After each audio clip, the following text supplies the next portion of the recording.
Ladies and gentlemen, this content is brought to you by Frankel and Frankel, the best personal injury lawyers in the DFW. If you get into an accident or get hit by a truck, call the Frankels immediately. Because if you call the insurance company, they're going to try to get over it. If you call your mama, she going to panic. You need to call the Frankels and they can tell you what to do step by step. And it's free consultation, which makes them different from some of these other law firms because it's always this payment just to talk to somebody. You may talk to a robot. You may get a call center or something like that. If you call the Frankels, 9 times out of 10, you're going to talk to a Frankel. Let me tell you something. Insurance companies do not like these guys. You can go to their website, frankelfirm.com, scroll to the bottom, and you can see some of the wins from their clients and the money that they made. They have 100 years of combined experience, and they used to defend some of these insurance companies. So they took that experience, knowing how they operate, and they're using it against them to help you.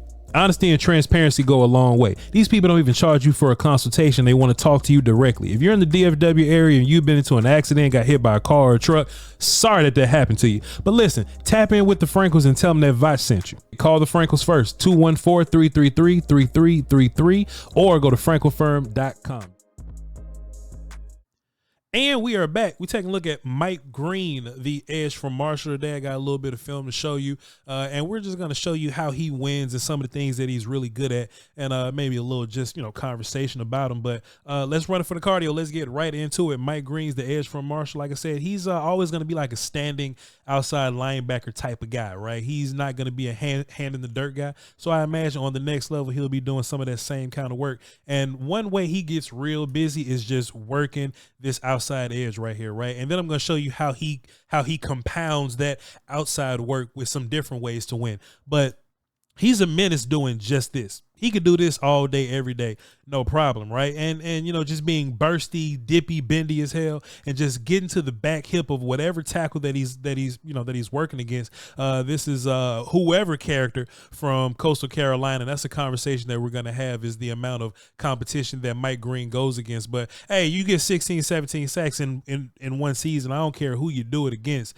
as long as you can do it consistently. And he did it at the Senior Bowl, really. So that got him a whole bunch more of draft stock here, right? Coming off the line of scrimmage there, bam, just going to defeat that outside hand here, just give you a little bit of whop, defeating the outside hand of that left tackle, and then we're going to get right up under him. And this is pivotal. This is the best part right here. Look at how that shoulder goes from one side of the tackle to the other, and then he's going to get flat, right? This is very important that he gets flat. He's not just going to get to this point and just keep getting looped around all day. He's getting to this bend point and getting straight to the quarterback and causing a fumble. We're going to watch this play and bring it back. Mike Green making his presence very much so known on the outside. He can make these offensive linemen make some mistakes. So after he's, whooping somebody to the outside, whooping somebody to the outside, he'll make people step out a little wide there. And that'll make Mike Green work to the inside gap there. And he doesn't just go into B gap. He's going to get a good little swim over into B gap. And that's really holding by y'all. But just look at the attention that Mike Green gets from these other teams. People will say, well, he didn't do well versus the Ohio State teams, right? Well, Ohio State was terrified of him. They did everything possible in their power to not make Mike Green wreck that game for him. But it is what it is. He's going to take that outside, or take the inside rather, pardon me, and get a good sack on the cue. Or he'll do this. Let's watch Mike Green whoop up on this left tackle a little bit more here. Sometimes he'll just beat you outside so much is that he over finesses you, or he'll make you over athlete yourself, right? So instead of coming out of your stance, with a good base and some good knee being powerful, sometimes you have to jump out of your stance too much, so quick that you kind of stand up tall a little bit, that you're trying to finesse to get to a landmark quicker than he'll get to a landmark. But all while you're doing this, you're standing up and you're not very powerful right here. And Mike Green will just run straight down the middle of you. Now, I don't always recommend you just run down the middle of these offensive linemen like this. It's just not great for business. But if they're going to come out of their stance quick to try to beat your quickness, and they're not powerful and they don't have a good base and good knee bend, then I give you all permissions and powers in the world to get a good bull rush going. And that's why pass rush diversity is so important, right? And Mike Green is a guy that rushes with a actual plan here. So he'll give you some outside looks, inside looks. Take a look at this was the end of the game versus Ohio State here, right? And Mike Green had been setting up this right tackle here just the whole game, right? Working inside, working outside. You'll see Mike Green, boom, work upfield, bam, then cut down the space to the inside to kind of stop the tackle's feet a little bit, and then give you a nasty spin to the outside. Here. And, you know, Mike Green gets busy like that. I'll just show you one more time. We ain't doing nothing else. Yeah, man, that's one of his better ones.